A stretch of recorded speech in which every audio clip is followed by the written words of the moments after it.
Turkish Kurdistan and Northern Kurdistan is an unofficial name of a portion of Eastern Anatolia Region and Southeastern Anatolia, part of Turkey. The unofficial term references the region's geographical and historical location with respect to the larger Kurdish region. Historically, a large part of the northern area was part of Greater Armenia, but because of the Armenian Genocide, few Armenians live in the area. Kurds generally consider southeastern Turkey to be one of the four parts of a Greater Kurdistan, which also includes parts of northern Syria, northern Iraq, and northwestern Iran.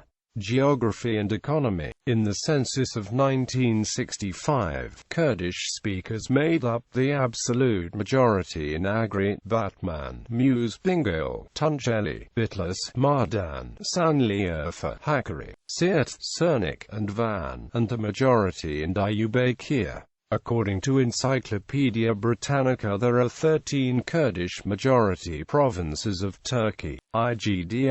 Tunceli, Bingöl, Mus, Agri, Adıyaman, Diyarbakir, Siirt, Bitlis, Van, Şanlıurfa, Mardan, and Hakkari. The Encyclopedia of Islam describes Turkish Kurdistan historically as covering at least 19 provinces of Turkey: Erzincan, Erzurum, Kars, Ardahan, Igdir, Malatya, Tunceli, Elazig, Bingöl, Mus, Agri, Adıyaman, Diyarbakir, Siirt, Bitlis, Van, Şanlıurfa, Mardan, and Hakkari, stressing at the same time that the imprecise limits of the frontiers of Kurdistan hardly allow an exact appreciation of the area. In Turkey, the 25 provinces covered around 277,330 square kilometers. Since 1987, four new provinces, Şırnak, Batman, Igdir, and Ardahan, have been created inside the Turkish administrative system out of the territory of some of these provinces. The region has no unified administrative identity, and the Turkish state rejects the use of the term Kurdistan to describe it. In addition to the provinces already mentioned, the region forms part of the wider geographic subdivisions of Southeastern Anatolia Region and Eastern Anatolia Region. The region forms the southeastern edge of Anatolia. It is dominated by high peaks rising to over 3,700 meters and arid mountain plateau, forming part of the arc of the Taurus Mountains.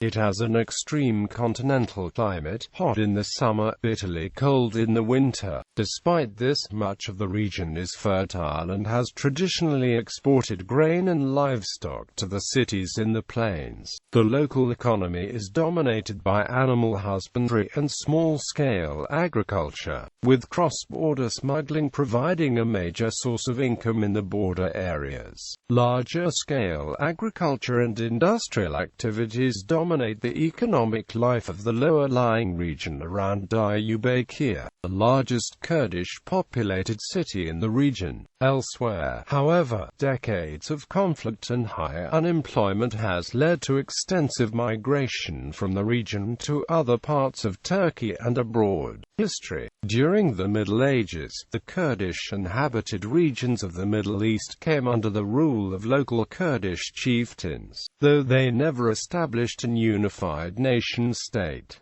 During 10th and 11th centuries, the region was ruled by the Kurdish dynasty of Marwanid. For the 14th century onwards, the region was mostly incorporated into the Ottoman Empire.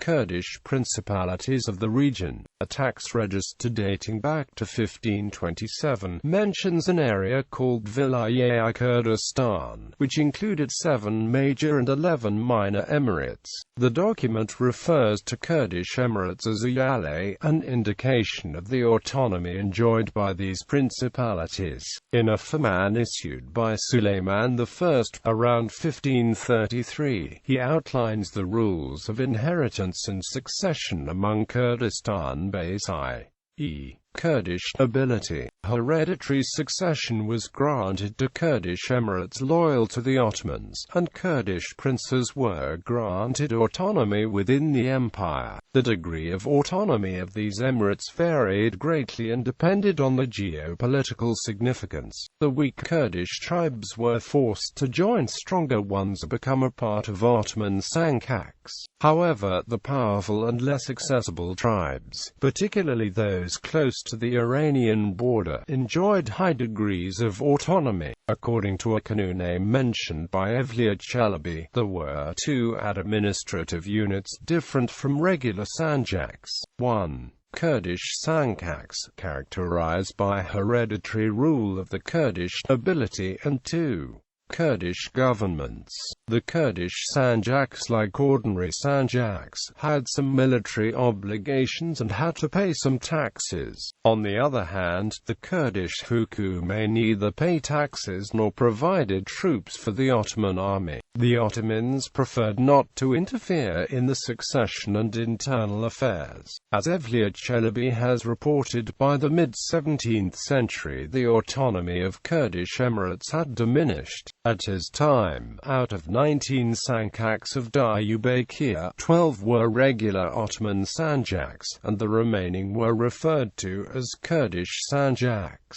Kurdish sanjaks were reported as Sagman, Kulp, Myriya, Tersil, Atak, Patek, Kapaka and Sermik. He also reported the Kurdish states hukumes as Sezir, Eagle, Genc, Palu and Hazo. In the late 18th and early 19th century, with the decline of Ottoman Empire, the Kurdish principalities became practically independent. Modern history. The Ottoman government began to assert its authority in the region in the early 19th century. Concerned with the independent-mindedness of Kurdish principalities, Ottomans sought to curb their influence and bring them under the control of central government in Istanbul. However, removal from power of these hereditary principalities led to more instability in the region from the 1840s onwards. In the place, Sufi sheikhs and religious orders rose to prominence and spread their influence throughout the region. One of the prominent Sufi leaders was Sheikh Ubaydullah Nari, who began a revolt in the region between Lakes Van and Urmia. The area under his control covered both Ottoman and Qajar territories.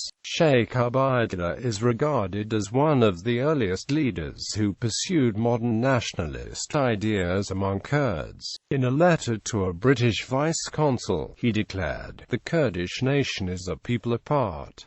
We want our affairs to be in our hands." The breakup of the Ottoman Empire after its defeat in the First World War led to its dismemberment and establishment of the present-day political boundaries, dividing the Kurdish inhabited regions between several newly created states. The establishment and enforcement of the new borders had profound effects for the Kurds, who had to abandon the traditional nomadism for village life in settled farming. Conflict and controversy. The incorporation into Turkey of the Kurdish inhabited regions of eastern Anatolia was opposed by many Kurds, and has resulted in a long-running separatist conflict in which thousands of lives have been lost. The region saw several major Kurdish rebellions during the 1920s and 1930s. These were forcefully put down by the Turkish authorities, and the region was declared a closed military area from which foreigners were banned. Between 1925 and 1965,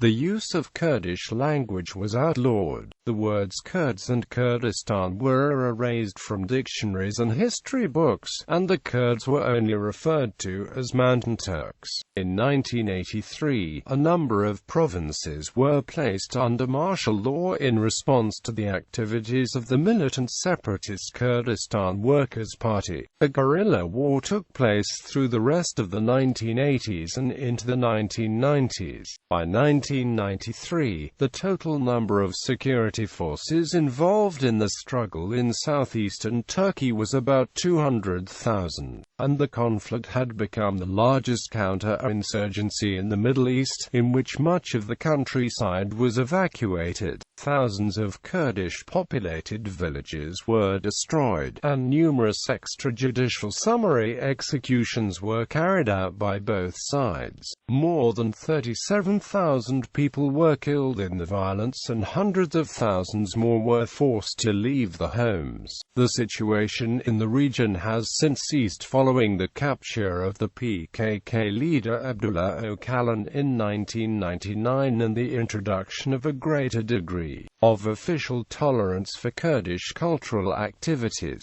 encouraged by the European Union. However, some political violence is still ongoing and the Turkish-Iraqi border region remains tense. Ethnic groups. Turkish Kurdistan is inhabited predominantly by ethnic Kurds, with Turkish, Arab, Zaza, and Assyrian minorities. 1965 Census notes. Of the source is the Turkish 1965 census. The provinces included Agri, Bitlis, Diyarbakir, Hakkari, Mardan, Siirt and Van.